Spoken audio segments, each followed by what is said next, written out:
আসসালামু আলাইকুম। তো আজকে প্রথম রমজানে বাজারে আসলাম।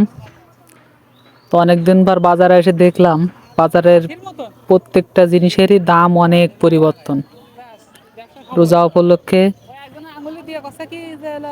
তো এই যে ফলের দোকানে আসলাম, আপেল 250 টাকা, আঙ্গুর 300 টাকা, আপনার লেবু 320 টাকা, 350 টাকা, এদিকে খেজুর 400, 500, 600 টাকা এমন দাম।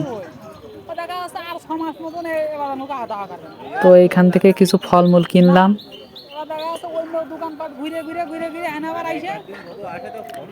কিনে নিয়ে এরপর আমরা যাব আমাদের পেয়ারার দোকানে। এই যে পেয়ারার দোকানে আসলাম। তো এইখান থেকে আমরা কিছু পেয়ারা কিনবো। তো বাজারে আমার মনে হয় এই পেয়ারাটারই দাম কম। 1 কেজি পেয়ারা 35 টাকা।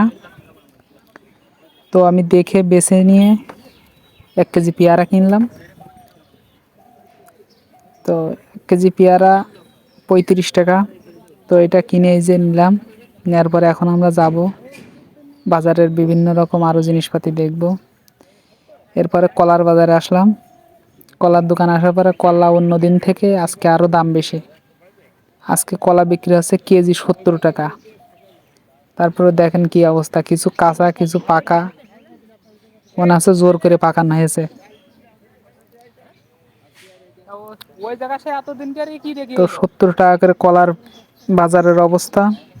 এছাড়া আরও অন্যান্য জিনিসের দামও এরকম অনেক বেশি।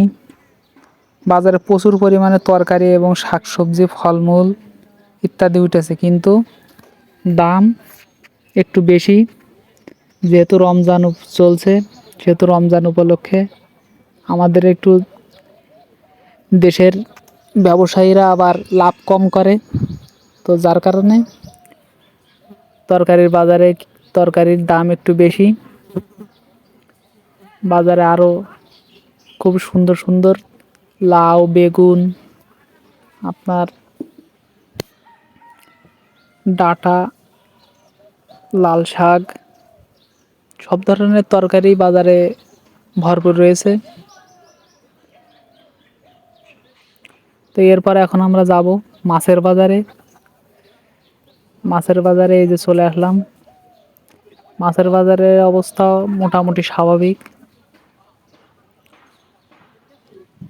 তো আমার এই ভিডিওটি যদি ভালো লাগে, এরকম আরও ভিডিও পেতে আমার চ্যানেলটি সাবস্ক্রাইব করে দেবেন এবং ভিডিওতে একটি লাইক করে একটি শেয়ার করে দেবেন।